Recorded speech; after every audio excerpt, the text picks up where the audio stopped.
Hello everyone. In this rough and ready but hopefully informative tutorial, I want to explain how to obtain data that's been transmitted by your SeaTag device via the Argos satellite system, how to then decode that data so you can actually make some sense of it, and how to generate a position track. At the same time, the approach that I've taken here will also show you how you should really test your tags before your first actual tagging, just so you're familiar with the procedure and you have a good idea as to what data, what quality of data, errors and so on you can actually expect. And so perhaps just do something similar to what I did for this tutorial here. What that is, I used a SeaTag mod tag. You see that here. That's our largest tag. It has quite a number of sensors on it. Importantly, for the position tracking, a magnetometer, and it uses its solar panel for light sensing. But then it also has other sensors: depth, 3D acceleration, temperature, and some internal stuff. Now, for the test, of course, I didn't put it on a fish, but rather I put it in a static position. And where that was at around my home there in Carmel Valley, and you see here the view from my front porch to the east. And I put it roughly here on this ridge line. And my goal here was so that I can get some good position estimates based on light and magnetic observation, that I needed to be away from human-made structures, my house here, my truck, and so on. I wanted to have a reasonably why do I need to be away from human-made structures? Because of the magnetic field sensing, I should say. Whenever you are next to a metal object, obviously there's a magnetic field associated with it, so you don't want that for the test. So go like at least 30 feet away from any human-made object, but also be aware that there might be something in the ground below you, some pipes or something. So just be aware of that. And then I also needed to be away from any artificial light that could mess with my light observations. So again, putting it out here somewhere away from the little driveway and such, and away from the house itself. Hopefully it will just see the influence of sunlight and, of course, at night, moon and starlight. Finally, you want to have rather open horizons. I didn't really do too good with that. Here's the view to the east, and you can see horizons are mountainous, but not too bad really.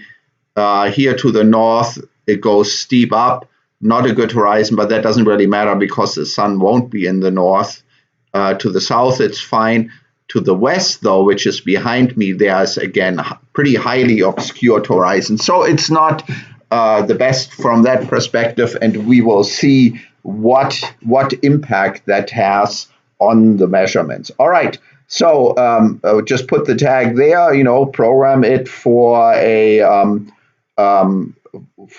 a short deployment. You wouldn't arm your release mechanism, just kind of set it up to for a pop-up deployment with real-time transmission is typically what I use.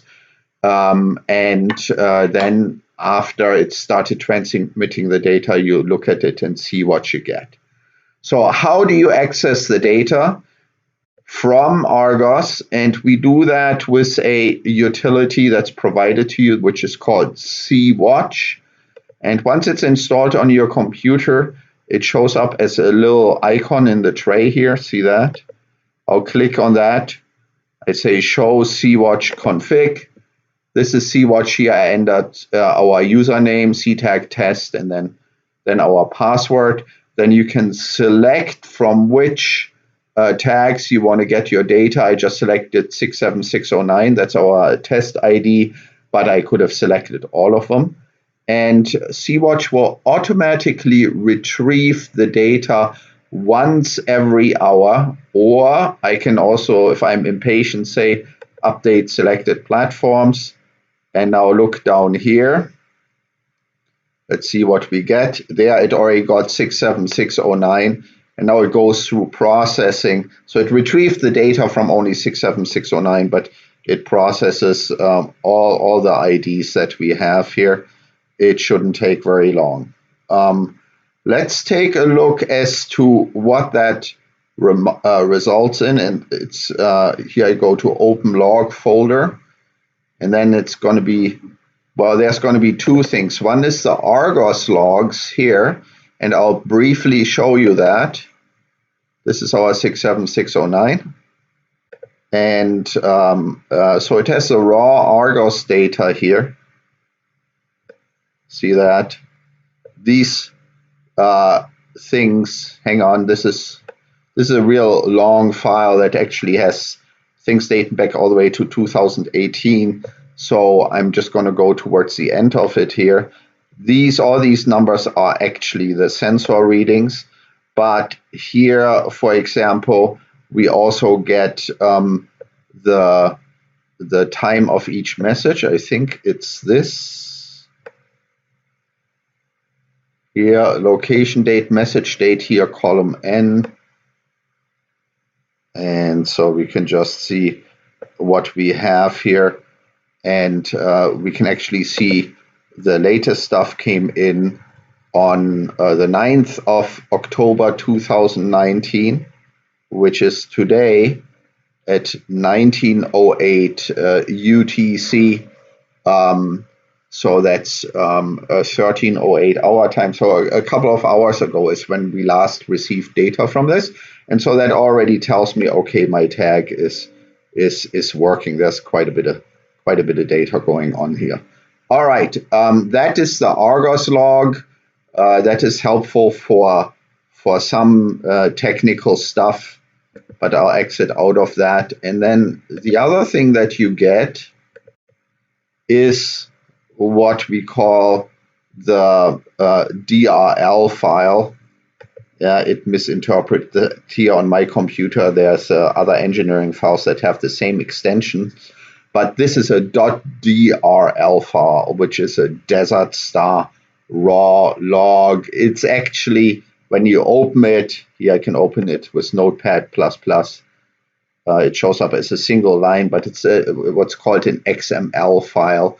And that now has all the stuff in there that was received from the satellite. One very, very important thing to keep in mind here is that SeaWatch accesses the Argos server at CLS, at the satellite service provider, through something called Web Services. And unfortunately, Web Services is currently limited to only be able to see the last 20 days worth of data that's been collected. Unlike when you go to the website itself, you can now see the last 365 days, but CLS hasn't caught up yet with Web Services, so it's only the last 20 days. So that means we can only auto-recover stuff that's been received by Argos within the last 20 days. And that can be problematic. That means that you need to make sure that you should start SeaWatch before you first ever deploy or use a tag. And then you need to make sure that on your computer where it runs, it can access web services, the internet, at least once every 20 days. So it won't be a problem if it's on your desktop computer, but well, even then it could be a problem. Imagine you go on vacation for a month, nice long vacation, you come back. Oops, SeaWatch hasn't run. It auto runs, but not if your computer, say, was switched off. And now you have a hole in your data. You can fill that through manual processing, but it gets to be a little bit problematic. Okay, but let's remember what happened here is that SeaWatch simply gets the data off the CLS website and then generates this DRL file. But how do I decode it? And that's done through a second utility. And by the way, you can get all the software from the Desert Star website. And that second utility is simply called SeaConvert. Makes sense, right? All right, and then you go here, open and process. Now you have to find your DRL file. That was it here.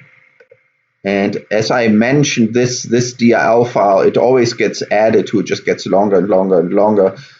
We've been testing many tags on that for our various engineering purposes on this ID. So, but I only want to look at the data now that is actually part of my little test here. And so I'm going to do SeaConvert, define a start date of, it was in September, I think September 17th, maybe 16th was my first day. I'll give that a try. All right. And the end date doesn't matter. It will all the way go to the year 9999 and hit start here and see what happens. Okay. So here we have a list of the type of packets that got retrieved. They have these sort of cryptic names as to what they are. Here are like mod daily. Those are daily summaries. 1,161 of them have been received. Now it's only been out there for 17 days or so. So I'll go into that later, how you could have so many. Mod SN2. These are your sensor snapshot packets. We have a bunch of them. Mission statistic packets, the engineering packets, and so on. What I do next is I do an export, and I could have also done a bulk convert, if you have a lot of tags, but I'll do it individually here. And I'm going to say that I want a CSV bundle, so a bundle of CSV files. I already did it once today for a test before I started this video. And I'm just going to call it here. I'm just going to add a number 2 after it so that we have a new clean start that I can show you here. So now I'm exported this CSV bundle file. Now I go into my folder. There it is. And I'm going to do an extract all, and it's just going to auto put it in a convenient directory. And here we are. It already opened the directory for me, so that worked quite nicely. Hang on, let me check I'm still recording. That's always important. Yep, we are 12 minutes into our recording here. All right, so these are all the files that are obtained, and you can already guess at what some of the stuff is. Oh, here are my daily summaries, mod daily. Mod stands for the SeaTag mod, of course. But I'll first look at my summary file here. And it tells me, it gives me some interesting statistics that are quite useful as well. Let's look at the mod dailies, the daily summaries. Remember, the mission was only like 17 days long. And the SeaTag mod really only collects data until the day of pop-up, not thereafter. That's different for our smaller tag, what we call our SeaTag SAM tags, which are SeaTag 3D, SeaTag Geo, and SeaTag Log. And they will record even after pop-up. They will observe and record after pop-up, but not the SeaTag mod, just a different firmware. But let's see, we got 1,161 daily summaries from this tag so far, via satellite, of course. Valid of them are 953. That's a really good number. I don't know what that translates to, but that's like, yeah. So most of them don't have data errors. Usually, when it's set up, in a nice open space, you should have at least 80% of them being good. Let me see what percentage we actually had here. Calculator. All right, here we go. 953 were valid out of 1161. Oh, 82% good. Yeah, that's about right. That's the performance that you're looking for. It's going to be less in the ocean. You're going to go down to 60%, 50%. Sometimes if it's really rough, even lower than that. Now, notice this, there's only 17 valid unique daily summaries. Does that make any sense? Yeah, well, it's only been 17 days out there. There's only 17 daily summaries available. So it just keeps sending them over and over and over again. Remember, the tag is solar powered, so it can just keep on sending. Next one here, mod SN2. These are our sensor snapshots. We received 554 of them. Out of those, 484 were valid. That's again a good percentage. And valid unique, though, is 400. We set up this tag to collect, I think, a new sensor snapshot once every 4 minutes. So there's few duplicates. It's mostly unique ones that were received, 400 of them. Here's the engineering packets, the current status of the tag. That's what the engineering packet does. And it helps, for example, calibrate the magnetometer. That's one of the important functions, as well as to check that the clock of the tag is still accurate by comparing it to the satellite clock.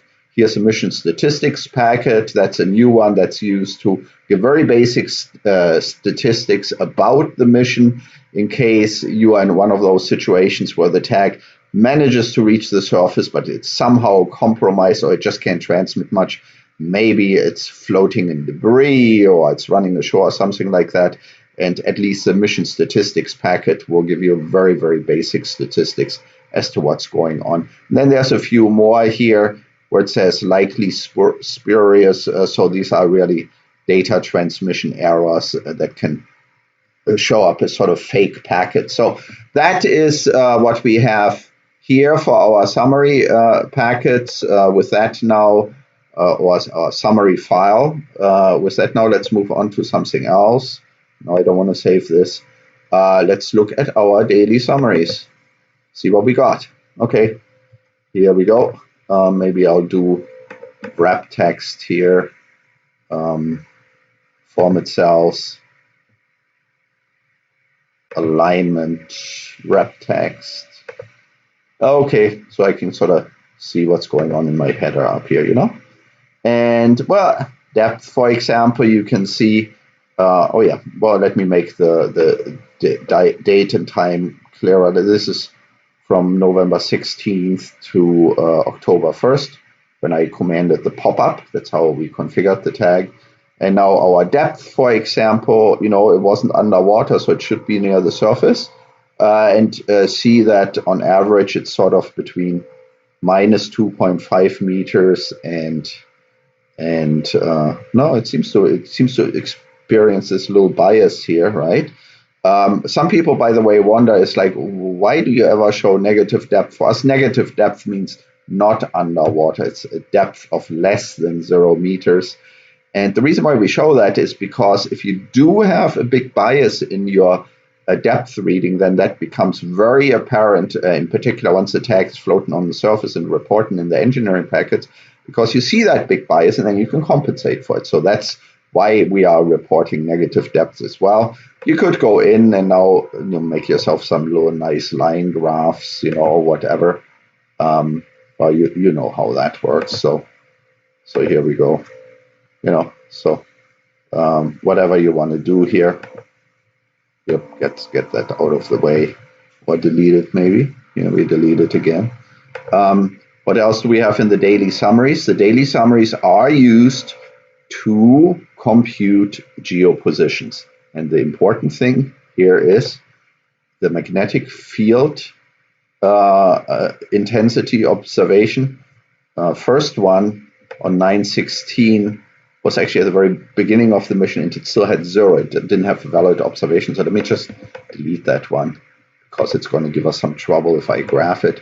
So this one here is now a little bit more interesting. It was at the same spot, the tag. It didn't really move. It was essentially in my backyard. So it should read the same value, but you see some variability, as you would expect with any sensor. They never always read exactly the same. And that's interesting too. It gives you an idea as to how it behaves here. Like the minimum average temperature for a day was 14 degrees, 14.9. What do I see as maximum is like 28 degrees. sensors can develop errors with temperature, so you could have sort of a temperature drift. But let's see if we graph that, our magnetic field intensity. Okay, so we went from 50,700 all the way up to 51,300. So 500 nanotesla is sort of the variability total. What does that translate to? Well, in California, for example, we have a change in magnetic field intensity going north-south, if you walk north or south, of about 10 nanotesla per nautical mile. So 500 nanotesla then would be 50 nautical miles. That would sort of be your error, expected error, once you do your bias compensation. So 50 nautical miles.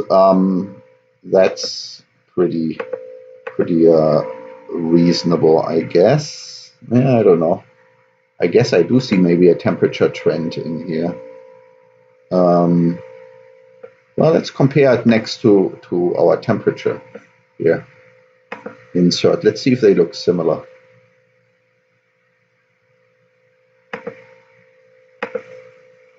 No, not really. So this goes out. I don't know. There's probably some temperature dependency that we see here. I could plot them relative to each other, see what we get then. That sometimes shows you some sort of a pattern then. Fairly randomish. But anyway, that's what it is. So that's some of the stuff that you get in your daily summaries. And then the next thing that you're going to have is we're going to look at our sensor snapshots.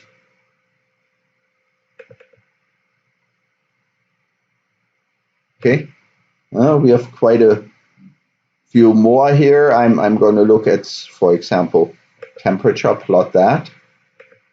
Insert. Yeah. Here you see some temperatures. What time intervals are we looking at here? Okay, it's like every 4 minutes. But remember, this is all satellite transmitted. So there can actually be a big gaps here. This isn't really real. I just plotted this as a line graph. I need to plot it relative to date and time, and then you would see that there's actually holes in your data, you know, where this is like reflecting. What do we have here? 8 o'clock to 8:16, and then 9:36, and so on. So there's always holes because most of the data that the tag actually transmits never gets to a satellite because there's no satellite overhead. They're only overhead 20% of the time. But before I get too deep into that, that would be a subject for a different tutorial. I just want to briefly show what you all have available here. And this is, what do I want to do? My wrap text here. Okay, solar panel voltage, an indication of light level. Capacitor voltage is just an internal thing. Temperature at that moment in time. Remember, these are snapshots of moment in time. Magnetic field along the X, Y, and Z axis. Acceleration along the X, Y, and Z axis. So that's activity of your animal. Acceleration, delta of magnitude. So that it gives you a delta. This number also goes up if there's activity. And so you wouldn't see much here, because it was mounted on a stick, static, then the depth, and then finally a checksum here. All right, so we got that in our sensor snapshots. Let's look at mission statistics. Okay. So this is mission elapsed days. It tells you at what time in the mission it got these. And again, same thing here, format cells, alignment, wrap text. Here we go. Oh, okay, so again, this packet, the purpose of it is, if you get nothing else, to at least get a decent idea as to, a basic idea as to what happened here. What I'm going to do here is, let me see if I can do that, if I can freeze the top row. How do you do that again? View, I think maybe. Freeze panes, freeze top row, here we go. So that way we can see our header. I want to go to something that it transmitted as the mission was well underway. Here's some for on day 13, for example, right?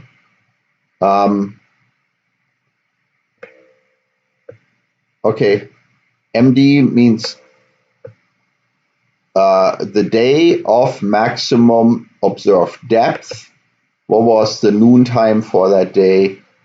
And the day length. So this one would give you information as to where the animal, when and where the animal went for its deepest dive.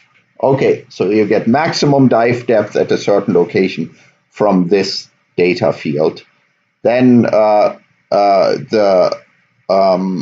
here's magnetic field intensity for the day of maximum depth. So along with the noon time, that does resolve into a position. Then the maximum depth overall for the mission so far, we don't have much of a depth range here because remember it was on a stick, but it went from minus 4.2 meters to 1.7 meters. The maximum temperature observed was a smoking hot 48.03 degrees Celsius. Why was it so damn hot? Because the tag is sitting out in the sun. There's black solar panel, so it heats up.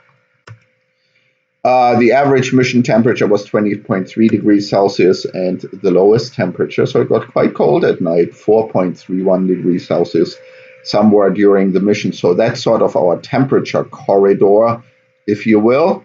Then we have the maximum, average, and minimum magnetic field intensity. So it's our magnetic corridor. So you can constrain where the animal went by the magnetic corridor within which it resided, by the depth corridor within which it resided, and by the temperature corridor within which it resided. So imagine you got just this one packet, nothing else, because the tag just couldn't transmit anymore.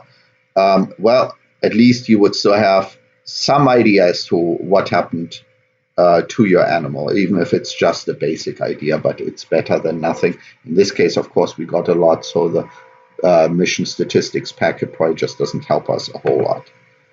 All right, I won't save this here. Briefly going into engineering packets, you're probably going, oh my God, he's never going to end, but I do hope that it will be useful for you and save you some time down the road, even if watching this tutorial is kind of painful. Okay, alignment, wrap text. Okay, so the engineering packets, one of those is transmitted every 10th transmission. Here you can actually see it. Here it gives us the Argos transmission number. Let's see how many times this tag actually transmitted. Between 9:16, sort of right around when I started it, and today. And wow, we already are at 14,350 transmissions. So it's already transmitted quite a bit, well, or about as much as a battery-operated tag might do. And it's solar-powered, and it can go on and on and on. Now, don't be fooled. It's going to not transmit anywhere near as much when it's floating in the ocean, because the light level is attenuated that the solar panel sees. So, you may have to wait a while. It can transmit for months and months average transmission time for these tags that we observe is about 5 months. Eventually kind of holds up the solar panel, but we've also seen some that go on for 3 years. So, all right, other stuff like here, for example, the magnetic field intensity in the engineering packet. So that's the magnetic field intensity for the most recent day, I should say, the average for the most recent day observed, and that is used to do magnetometer calibration automatically. You will see that later on in the SeaTrack software. So once the tag's floating at the surface, its magnetic observations are compared to the Earth magnetic field model that we are using, WMM it's called, and that is how we remove a magnetic bias here. So yeah, some other things in here. The current depth will help you determine if it's not near zero while your tag is at the surface. That means you have a problem with your depth sensor, right? If it said like, oh, we are 200 meter depth now. Well, if I was to see that before I deploy a tag, I wouldn't deploy the tag, and it should never happen because we QC check that at Desert Star before we ship it to you.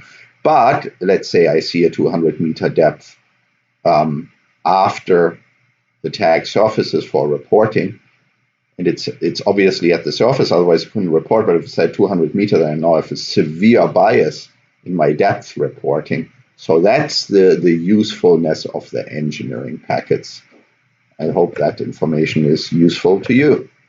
And that's pretty much it, really. Sensor snapshots, mission statistics, engineering packets, and daily summaries here. So now, how do you though get a position track, and what would that look like? And so for that, you go to yet another software. It's called SeaTrack.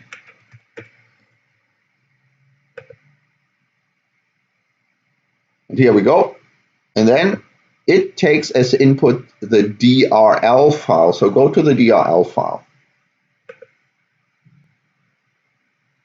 SeaTag test, SeaTag logs. Yeah.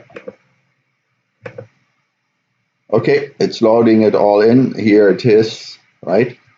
Then you go to the field strength map. And notice, by the way, on this map, these red lines, these are the lines of equal magnetic field intensity. And if you're in a region like California here, where they are really dense, that means you have a really good gradient, and hopefully the lines of equal intensity are running roughly east-west as they do here. That means you have a good north-south gradient, which is what you want to get your latitude. If you were operating down here, the magnetic information is not going to tell you a whole lot, or here, or here, or here at the magnetic North Pole. So notice that. All right, so what I'm going to do now is I can set this box to define my search area. I can just search the whole world, but it's kind of, what would happen is there's equivalent magnetic field strengths like here and somewhere down here. So then you get these reflection points. So just draw a box over the reasonable migration area for your tag. And then I go to fixed values. Here I can say, well, I determined that I have a certain magnetic offset. I don't want to use the automatic bias adjustment. So I could click that and then hand enter something here, but I'll unclick that. Same with clock offset. Then I go to filtering, and I now need to specify a start and end date, because remember, my DRL file actually has a lot of older stuff in it that has nothing to do with what this test was. And I'm starting at September 17th here. I think I need to select an end date as well. Not necessarily. Let me try without an end date and see what happens.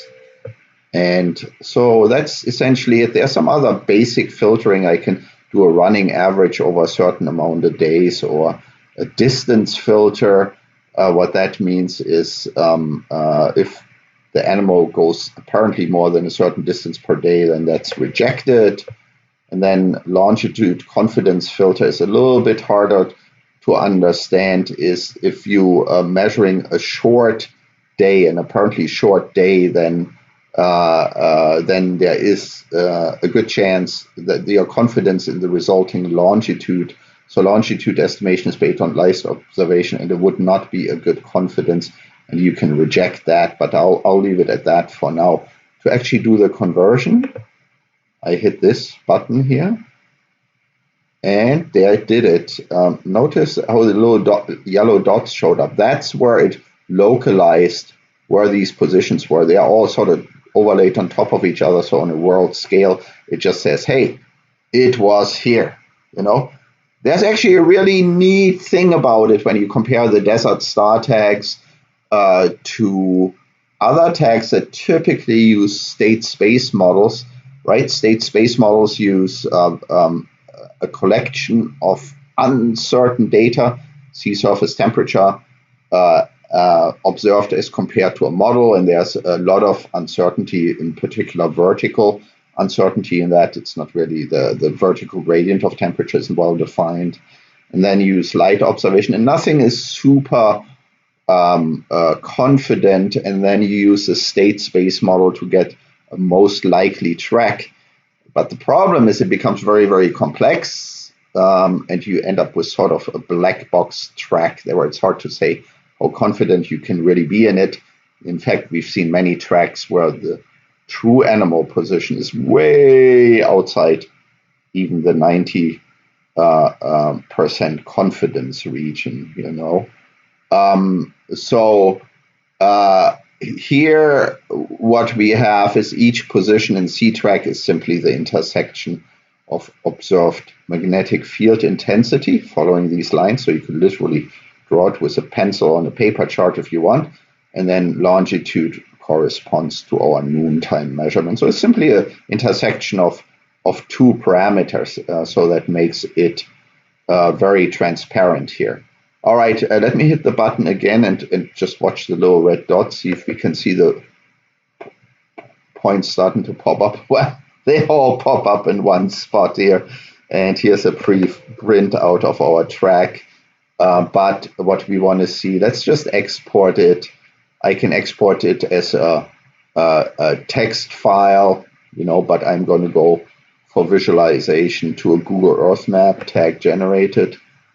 SeaTag logs in here, SeaTag 67609 raw positions.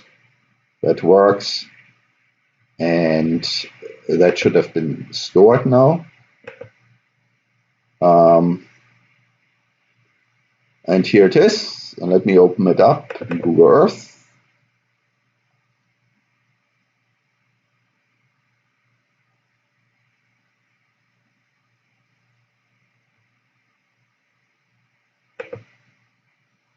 And there we go. Okay. All right. This is where we are. Yeah, I'll adjust my map here a little bit. So we are looking straight down on it. Might be more useful. And see where it placed us based on light and magnetic observations. Okay, here we are. Can't really see where we are unless you know your ocean geography really well, so I'm going to zoom out. Right. Up here, San Francisco. Here's Monterey. Takes you about an hour and 45 minutes to drive between the two of them. It placed us here. My house, though, really is in Kama Valley, about here. So how far is that away? What's sort of our bias here? I go to the center of the region, 73 nautical miles, mostly in a westerly direction, not much north-south displacement. Remember, east-west is light observation, north-south is magnetic observation. Okay, so very, very little magnetic observation, so that's a good thing. Why so much longitude bias? Well, if you remember, I don't know if I still have the picture here of my house. Behind me here, to the west, I have tall mountains. They obscure the sun and the light a little bit. at sunset, so the sunset will register earlier than it should be. That means the overall noon time is happens a little bit earlier, and that causes my displacement to the west here. So that's 70 nautical miles. That's about a 4-minute measurement error. And if I did it on the beach, it would be more centered over where it should really be. And then north-south, it does automatically the magnetic bias compensation based on the post-pop-up data. I can actually show you that if we go into here, fixed values. See, it found there's a magnetic bias of minus 3,706 nanotesla that was corrected for. The offset correction here. That's actually quite a bit, but you know, this was a tag that I just pulled out of a engineering bin. It hadn't been calibrated in a long time, so, but it took care of it. If we look at the scatter itself, so this is really a scatter plot. Remember, the tag was really always in the same position. And so let's take a look at what our precision is here of these positions. You know, okay, from a center here, we can say plus minus, what are we now at, 16 nautical miles, 26 nautical miles, 29, 13. So less certainty in the longitude or light observation axis and more certainty in the magnetic axis. So, you know, that gives you a good idea. Now you could say, all right, I did that, so this is kind of what I can expect from my animal, except for there are actually differences. The animal will not have to deal, if it's on the ocean, with mountains obscuring the horizon, of course, but on the other hand, your animal will be diving and the light observation may become poor due to that. So this is really more of a best case scenario. Magnetic field intensity, as the animal may move around, it might encounter crustal magnetic anomalies, and that would cause a north-south displacement. So there's more to it, but here's the basic method of how you get your position tracks for your animals, how you decode the satellite data, and how you obtain it in the first place through SeaWatch. And so I hope this was a useful tutorial for you. With that, give it a try yourself. Please, please, please do your mini missions before you actually deploy on an animal. We want to make sure that you really know how these tests are working. If you're really good about it, I would even do a mini mission underwater where I tether my tag to the seafloor or something like that. You know, just to get a good idea as to what you can expect. Have it report from the ocean, maybe to see how many data packets per day you get, and so on. And that's about all I have to say. Have a good day.